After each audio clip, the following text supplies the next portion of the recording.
Hello, I'm Aline Poindexter. I'm representing the Pakistan Research Group, an organization that has a goal to spread awareness to problems faced by Pakistan and why you and I should care. Today, I will be talking about education in Pakistan for women and girls and the negative impact of terrorism. In patriarchal societies, a woman's place is believed to be at home, taking care of her children, husband, and household chores. And in Pakistan, patriarchy has been deeply embedded in the society, where women are to be completely submissive to their husbands. Many view education as not needed for women.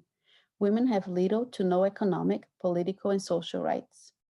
In Pakistan, education is a right for boys and girls, but as girls graduate from primary school to secondary school, the enrollment numbers fall drastically. Literacy in Pakistan is considered that ages 15 and over can read and write, and female literacy rate is 49%. Pakistan ranks 189th in the world amongst 205 countries on the literacy rate chart. In 2007, Pakistan became infiltrated by the Taliban, an extremist group that disrupted any progress in education wherever they ruled. The Taliban established rules that were devastating to any women's rights.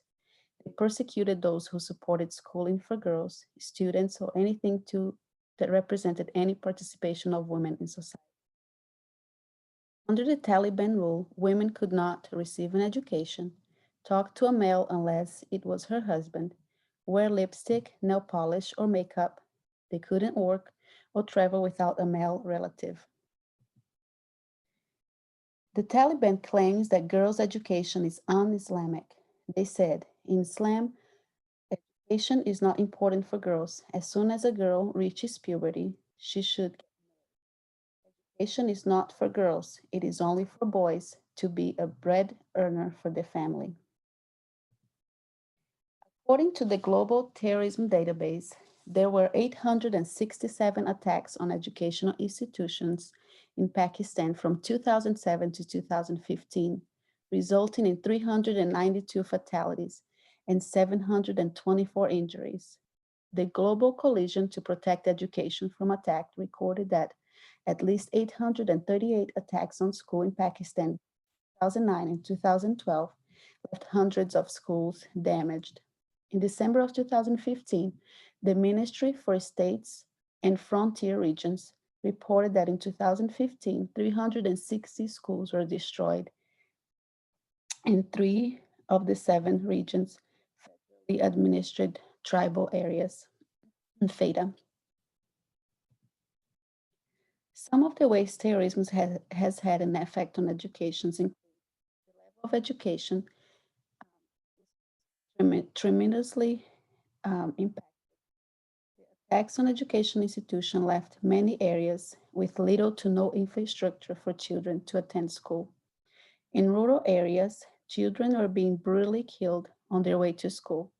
Parents had to stop sending their children to school, fearing that they would be attacked or their school would be bombed.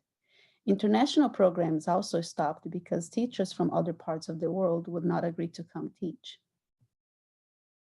But why are terrorist groups so interested in limiting or blocking education? The answer is that knowledge is power. These groups use religion extremists to control the people, and as long as the people stay ignorant, they will have control. The issue of persecution of education for women in Pakistan has been more widely brought to light since the book I Am Malala was published in 2013, bringing much attention to girls' education and rights. In her book, she explains the limitations that girls have when trying to acquire education in Pakistan. In her book, she said, the extremists are afraid of books and pens. The power of education frightens them. Malala has become an activist in fight for equal rights and education for girls and women, not only in Pakistan, but in the world. To fight terrorism, there need to be improvements in education and the continuous reinforcement on its importance. An article entitled Why Protecting Education Would Prevent Terrorism by Mohsen Nasser explains that without an education, they will face a future thwarted ambitions and broken dreams. They will lack the skills to gain meaningful employment, and out of anger and frustration, some will turn to extremism and violence. Education is key and needs to be priority for developing countries in order to fight terrorism and in order for the country to progress. Malala said, with guns, you can kill terrorists. With education, you can kill terrorism. Thank you for